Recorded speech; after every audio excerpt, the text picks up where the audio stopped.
Mes chers petits amis de la forêt, soyez les bienvenus dans cette nouvelle vidéo.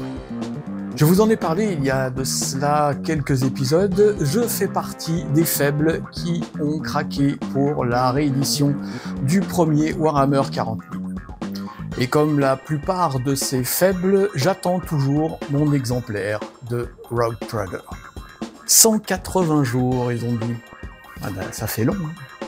On a le temps de crever plusieurs fois, soit de la terrible chiasse de Saigon ou connement en traversant la route.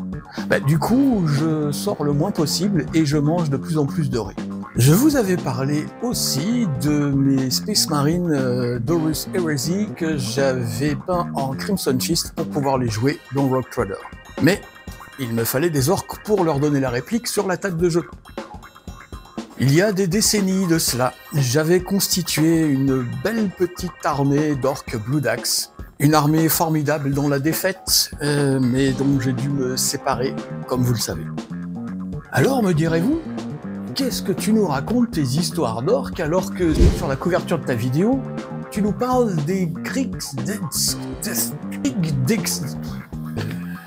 Tu nous parles de la garde impériale. Tu nous prends pour des cons? Mais non, j'y viens. Il y a quelque temps, j'ai investi dans une boîte de Kill Team, séduit par les commandos orques qui, à mon sens, feront un très bon point de départ pour une nouvelle force Blue Dax.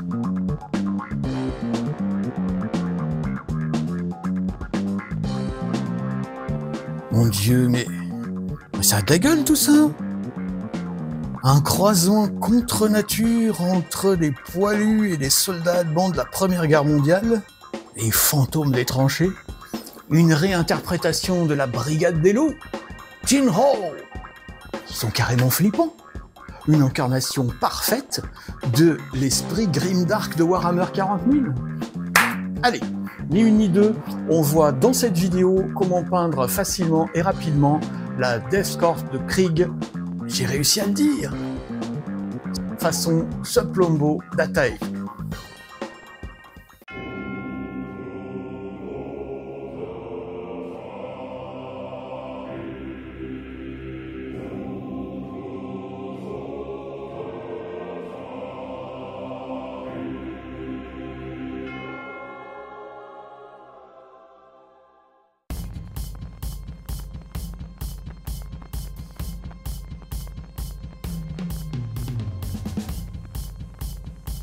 Après avoir assemblé soigneusement et méticuleusement chacun de mes 10 gardes impériaux de Krieg, il est temps pour moi de sortir l'acrylique polyuréthane noir de chez Prince Auguste afin de les sous-coucher.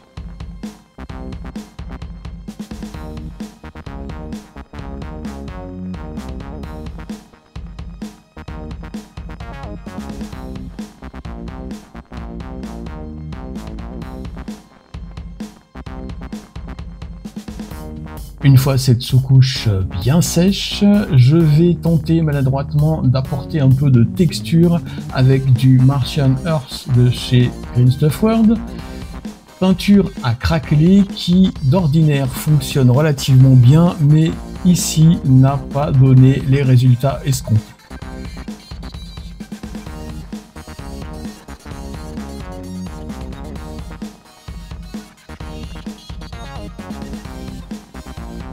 Peu importe, je vais terminer ma texture avec un peu de gesso noir que je vais appliquer par-dessus mon Martian Earth de façon à avoir un beau noir bien uniforme. Avec ma bombe de sous-couche blanche de chez Green Stuff World, je viens appliquer un éclairage zénithal sur cette sous-couche noire. Couleur du manteau, je choisis du Dusty Blue de chez Green Stuff World. Avec du Steel Grey de chez Green Stuff World, je vais m'occuper à présent de peindre les pantalons de mes 10 gardes impériaux. Toujours légèrement dilué et avec un pinceau précis pour éviter de baver sur le manteau déjà en place.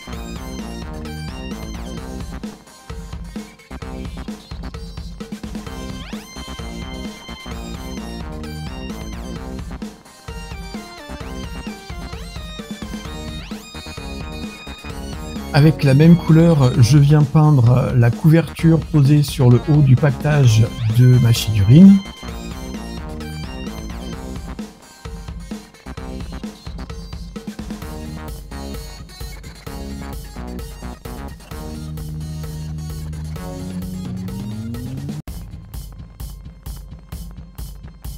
Avec le Rhinox Hide de Citadel Color, je vais maintenant m'occuper des épaulettes de mes gardes impériaux.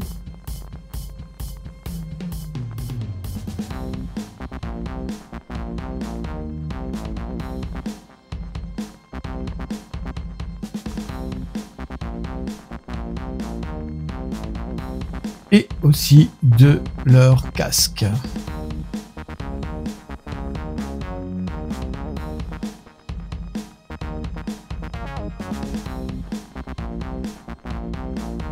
J'utilise la même couleur pour le pack dorsal, pour les éléments en cuir qui sont portés par mon garde impérial, les sacoches, les ceintures.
Je passe à présent au Feral Brown de chez Green Stuff World avec lequel je viens peindre les deux chaussures de ma figurine.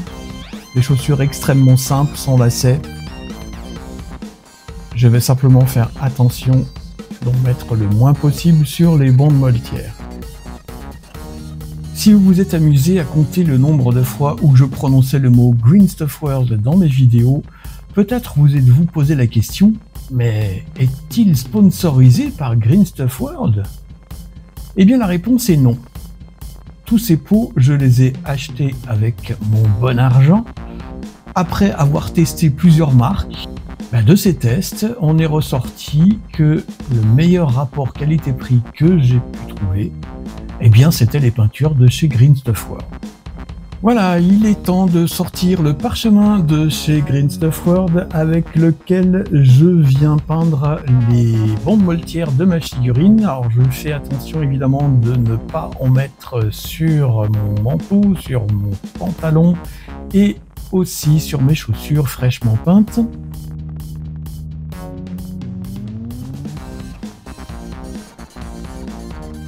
Avec la même couleur, je vais m'occuper du masque à gaz, ainsi que des petits crânes sur les armes de mes gardes impériaux.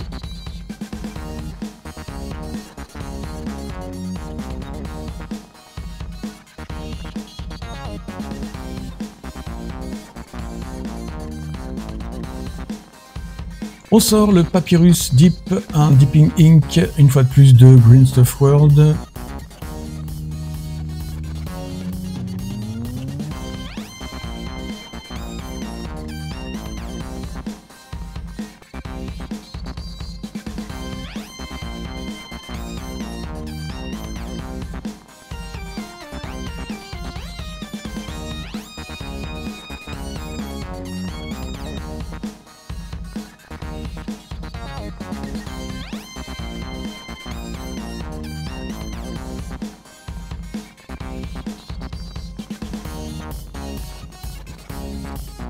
Afin de vous prouver que je ne suis pas sectaire avec Green Stuff World, j'utilise maintenant du Savage Brown de chez Prince Auguste, ouais, du brun sauvage, quoi. Et avec cette couleur, je viens peindre la crosse de mes fusils. Du coup, elles seront en chaîne, en hêtre. Je ne sais pas s'il reste encore des chaînes et des hêtres au 41e millénaire, mais bon.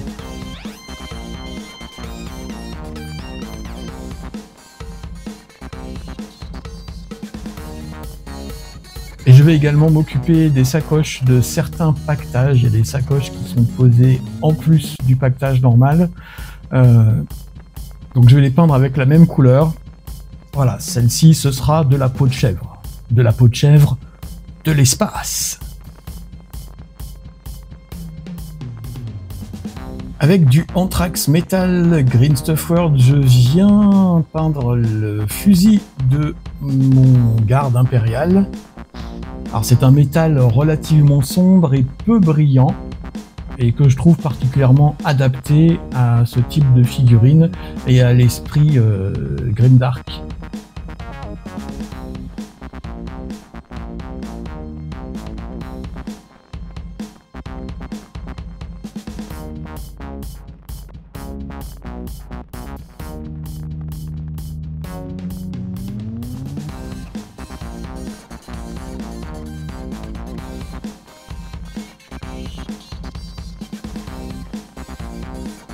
J'en profite pour m'occuper aussi de la barre de protection à l'arrière de la crosse.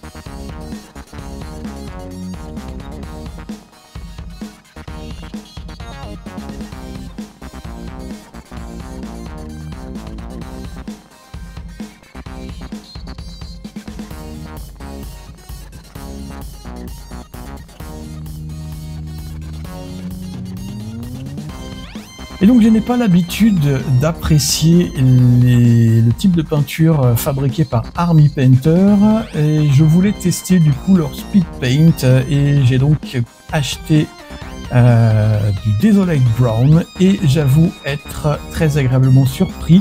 Leurs Speed Paint sont vraiment très bien. Donc avec ce Speed Paint, eh bien, je viens m'occuper de peindre les gants de mes gardes impériaux. Et je vais donc me servir de cette couleur pour venir cradosser un petit peu certaines parties de ma figurine, avoir des variations sur les teintes de cuir et puis salir un petit peu les zones métalliques.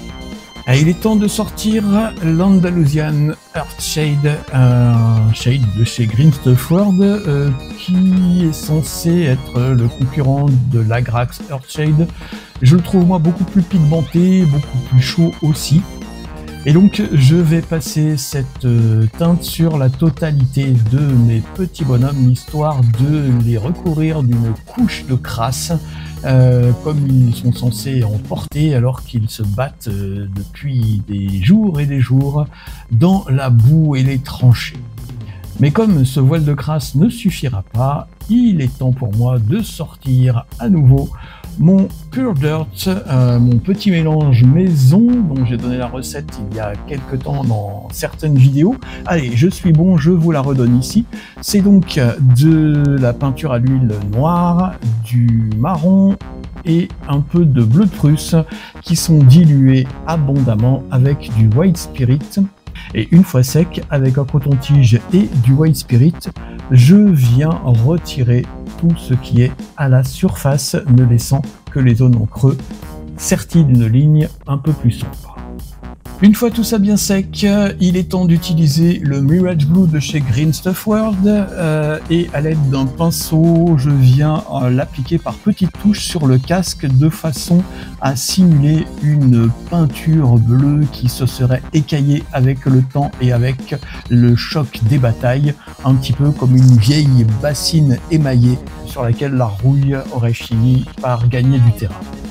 Sur des figurines peintes par Grégoric, que vous suivez très certainement sur YouTube et sur les différents réseaux sociaux, j'ai pu voir qu'il utilisait des pigments liquides de Green Stuff World et j'avoue que j'étais relativement sceptique. Mais ce qu'il en a fait, ma foi, m'a relativement rassuré et du coup j'en ai acquis quelques-uns. Je vais m'en servir ici pour venir poser un peu de rouille dans des creux ici et là sur ma figurine. Alors j'avoue que ma démonstration n'est pas la plus extraordinaire qui soit, mais je suis relativement satisfait de la façon dont ce pigment liquide se comporte. On va venir ensuite avec mon Mirage Blue apporter quelques petits éclats supplémentaires sur le casque. On va s'amuser comme ça à faire des couches de voile, de shade, sur lesquelles ensuite je vais venir remettre quelques petites touches de bleu.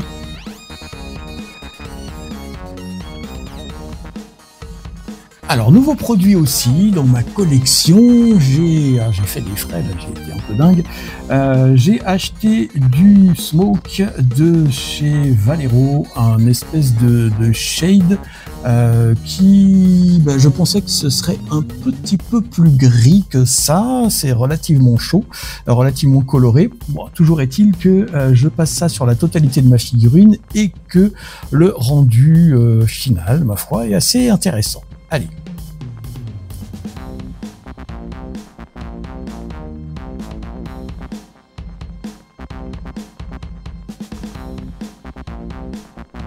Nouvelle petite retouche avec mon Mirage Blue.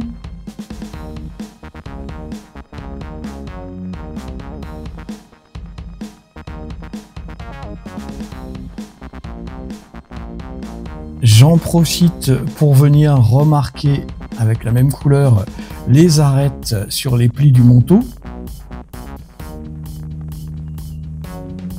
et de rééclaircir certaines zones sur le même manteau sans forcément chercher à faire des dégradés extrêmement précis ici. Une petite manipulation tout à l'heure nous permettra de feinter la bête et de faire, de donner l'illusion en fait qu'il y a une ombre progressive sur la totalité de ces plis.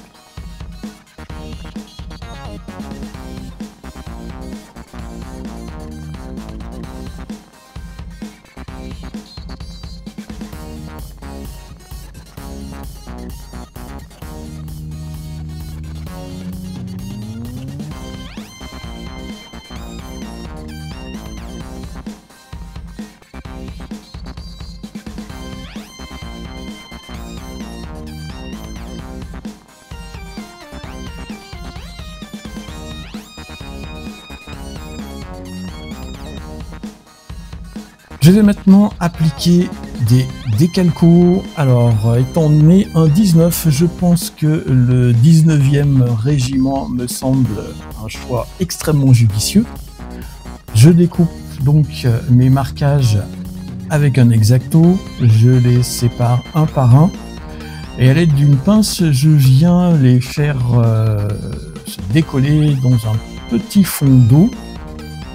J'applique au pinceau un peu d'eau sur la surface de ma figurine qui s'apprête à recevoir le décalco et je fais glisser le décalco directement à son emplacement.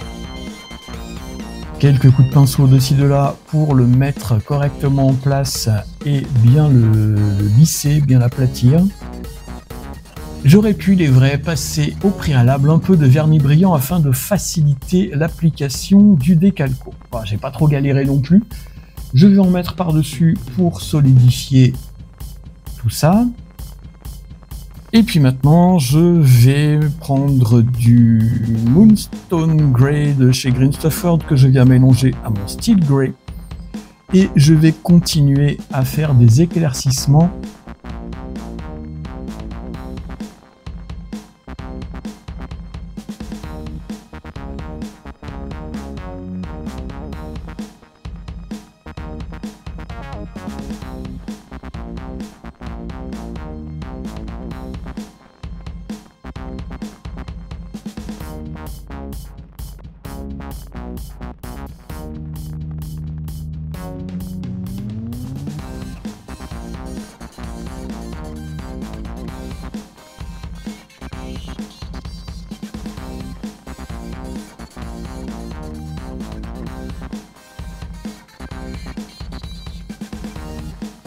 Je vais également utiliser du Deflesh pour ces effets de rayures et d'écaillement.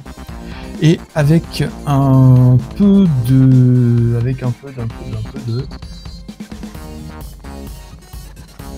Rhinox Hide et mon pinceau tout pété, je viens tapoter dessus pour faire des espèces d'éraflures sur les décalcos.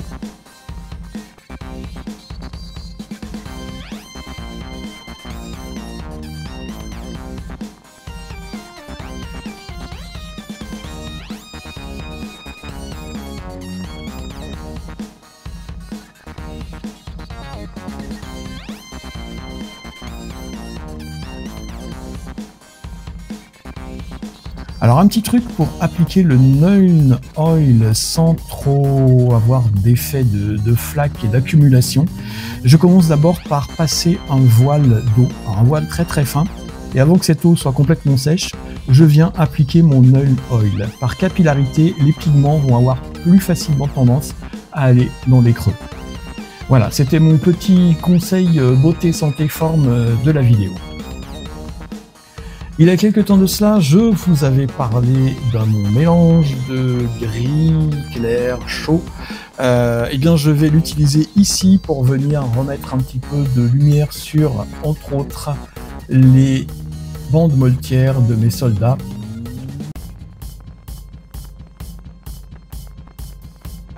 Il est temps à présent de passer à l'instant magique de cette vidéo. Je vais mélanger du noir en peinture à l'huile avec du brun Von Dijk et un petit peu de White Spirit. L'idée, c'est d'avoir un espèce de lavis un petit peu épais, légèrement transparent, mais pas trop, et de l'appliquer sur la totalité de ma figurine, un petit peu comme j'ai fait avec mon Pure Dirt, mais quelque chose de beaucoup plus couvrant.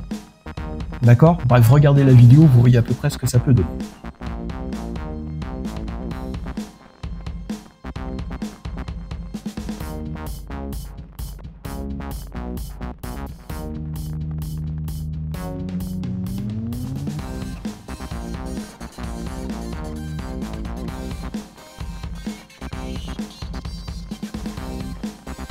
On en a presque terminé, on va s'occuper à présent des socles et c'est donc mon Muddy Ground de chez AK Interactive que je vais appliquer au pinceau sur les socles de ma figurine. J'en profite, et oui, mes soldats se battent dans la boue des tranchées, j'en profite donc pour en mettre sur le bas des vêtements. Un peu comme s'ils avaient glissé, s'étaient cassé la gueule, s'étaient relevé, ça gicle, c'est la guerre, ça pète dans tous les sens.